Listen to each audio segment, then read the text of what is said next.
This story of Buddha's life is very important for those who believe in living a peaceful life. But some people try to take undue advantage of their calm nature. To understand this story, watch till the end. Once upon a time, Gautam Buddha was sitting with his disciples. At the same king, Ajatasattu reached there and asked to Buddha, "O Lord, ever since I became your follower, everyone is exploiting me. They are taking undue advantage of my calmness. Before I became your follower, everyone was afraid of me because I was very cruel. I would not think twice to punish anyone to death sentence. But after becoming your follower, I do not feel like punishing anyone, nor do I get angry. I have become very peaceful and I look at everyone with compassion. But some people are taking undue advantage of my calm conduct. This has also put the people of my country in some kind of danger. Due to this, I am facing a lot of problems in the governance of my country. Please tell me, what should I do now?" Hearing this from King Ajatasattu, Buddha tells him a story, and the story goes like this. Once upon a time, there lived a venomous snake in a hole under a large tree. The tree stood in a corner of a field near a village. The snake attacked people at even the slightest provocation, and many people died because of the snake's deadly bite. People were afraid to go near the tree due to fear of snake. One day, a monk was passing through the village and saw this beautiful tree. He decided to meditate under its shades before he moved on. Some villagers who were driving their cows back home saw the monk and warned him about the snake. They told him that this snake is so dangerous that whoever goes near him, he bites him. The monk smiled and continued to walk toward the tree. The villagers left from there. As the monk sat down to meditate, the snake came out from his hole with an angry hiss and ready to bite. The monk chanted a mantra, looking straight into the snake's eyes, and miraculously snake started conversation with him. The snake says to that monk that, "Oh man, don't you fear me? Don't you know that this is my area and no one dares to come here?" This the monk said with a compassion, "My dear friend, what is there to fear in this? I am not afraid of anything. I do not fear death, nor do I desire to live. Why should I fear you? In fact, you are afraid that no one should kill you. That's why you bite others." The snake was astonished to hear this from the monk. Till now, he had met only such pupils who tried to kill him or ran away in fear of him. But he had never met a person who would not fear him. Hearing this, the snake wrapped itself at the feet of the monk and said, "O Lord, you are right. Whatever I had done till today, I have done to save my life. If I don't do this, people would kill me." The monk said, "You are right, but my dear friend, remember one thing, that life will end one day. Therefore, it is not appropriate to kill others to save it.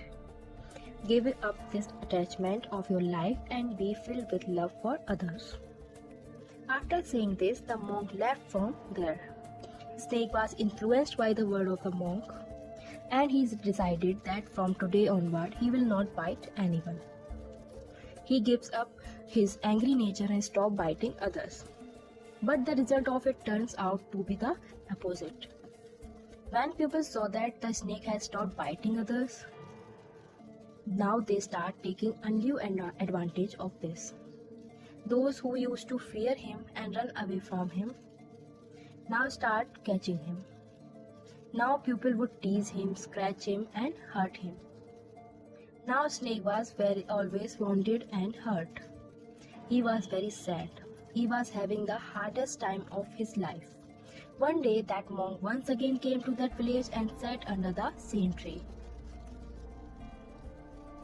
Just then, he saw that snake. He was very surprised to see him in such a pathetic condition.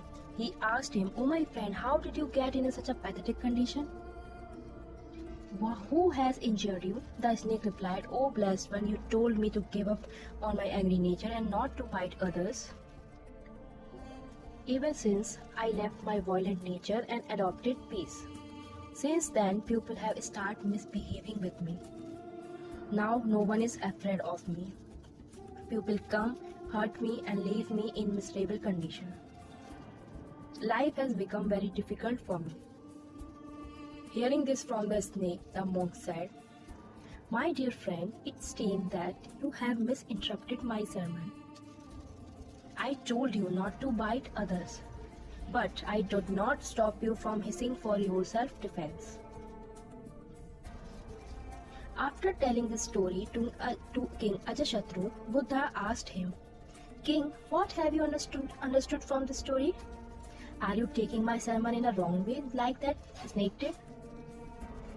I told you to give up your cruel nature, but I did not told you to give up the duty of the king. You have to fulfill your duty to the king by being tough from outside, so that you can discipline everyone in your kingdom. You have to maintain the process of justice in your state by being tough, so that people can live peacefully in your kingdom and they don't feel any kind of insecurity.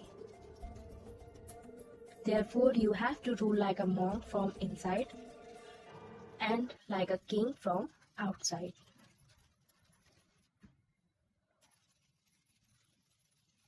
If we see in the world around us, we will find that this often happens to good people. People often try to take undue advantages of the decency of decent one. And because of this, those who are good have to face many difficulties in their life. Such gentlemen people should learn from the story of Buddha. They need to understand that sometimes people start to exploit your goodness. They try to take undue advantage of your decency. To keep such people within their limits, you have to behave according to the situation. If you have to get angry to keep things in discipline, then you should do it. You can do it without disturbing your inner peace of mind.